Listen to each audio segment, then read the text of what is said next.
If you hear a ringing, a buzzing, hissing, or even static sound in your ears, and you've been told that there's nothing you can do about tinnitus, that just might be the most damaging lie in hearing healthcare.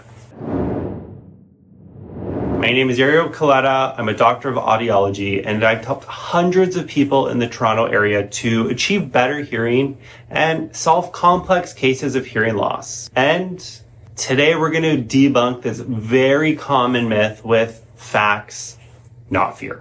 Now, first, I want to clear something up. Tinnitus itself is not a disease.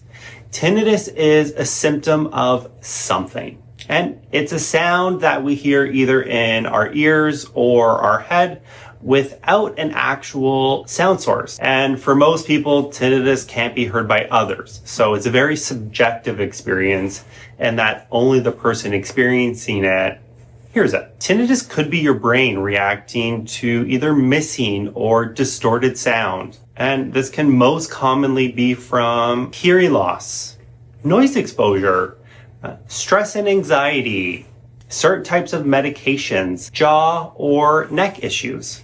So when somebody tells you you have tinnitus, that's not a diagnosis. That's purely just stating a point. Now, I think it's important about the conversation we have about tinnitus. Yes, there's currently no magic pill that cures tinnitus, but I think that's the wrong benchmark. There's also no cure for chronic pain, but we manage it. There's no cure for diabetes, but we treat it. Now, the real goal with tinnitus is reducing your awareness, lowering stress, improving your sleep, but overall, regaining control. And really, for many people, tinnitus really just becomes background noise. Now, what's the worst thing you can do with tinnitus? Obsess over it.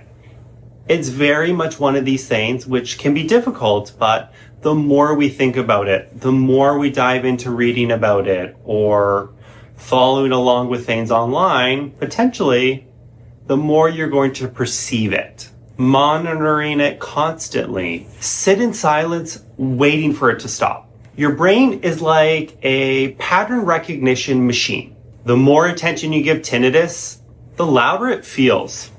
This is exactly why being told just ignore it doesn't work. But retraining your brain or learning the tools does. Here's what evidence-based care actually looks like. A hearing assessment. And I mean a thorough, comprehensive hearing assessment, not just a screening. Questionnaires. Tinnitus is very subjective. So although sometimes we're able to match the pitch or the loudness of your tinnitus in a sound booth, that doesn't give us a full understanding of how your tinnitus impacts you. Questionnaires like the Tinnitus and Hearing Survey, the Tinnitus Handicap Inventory, or the 𝗖𝗍𝗲, these are all really helpful tools as an audiologist to understand how your tinnitus is impacting you day to day. These tools are also helpful because as we go along tinnitus management, we can revisit these and reassess and really be able to have an objective measure of how your tinnitus concerns are improving in addition to your perception of it. Now, I also think it's important that if a hearing loss is present, we treat it. And I know this can be difficult where oftentimes people come in for a tinnitus assessment, and one of the recommendations I'm making is hearing aids.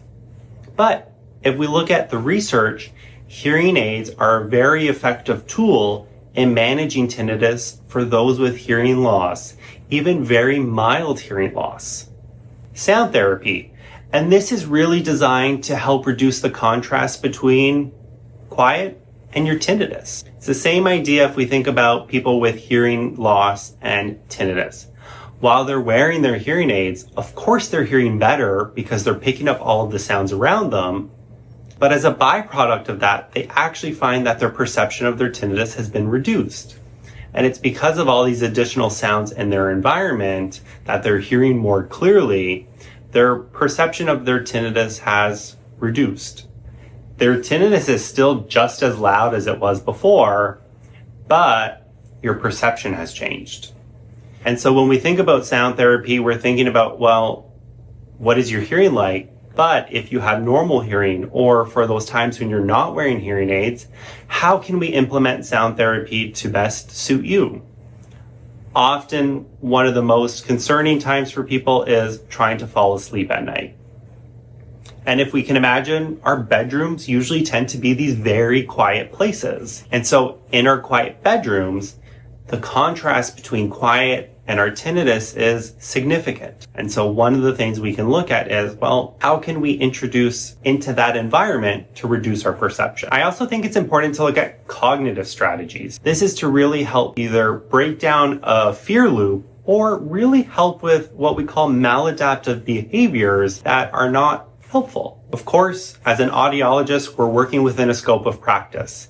So I think from a comprehensive tinnitus standpoint, it's also very important to look at multidisciplinary care. So that's going to be through your audiologist, your family doctor, an ear, nose, and throat specialist if needed. But I also think it's important, and we'll see this reflected in a lot of formal tinnitus counseling programs, there's always a level of counseling, whether that's through a cognitive behavioral therapist, a psychologist, or a psychiatrist. And this is really aimed at helping to improve our emotional association or the non-auditory complaints associated with tinnitus. And another important aspect is, let's talk about sleep and stress management. Although simple, proper sleep hygiene is crucial, right? Oftentimes people will come in and say, well, I didn't have a great night's sleep and my tinnitus is louder. How can we approach your sleep time routine to improve? But stress management is also crucial. We're going to think about how can we implement meditation,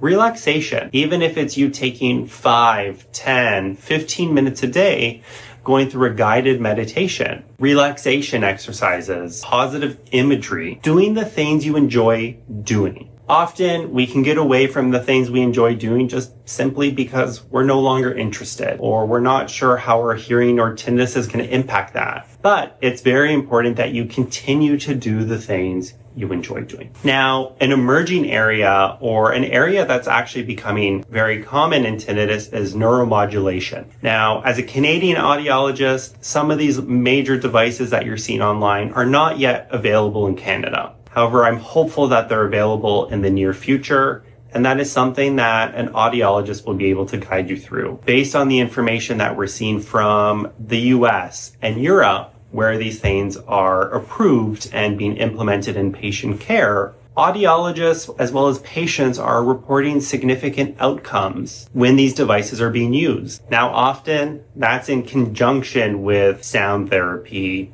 relaxation, meditation.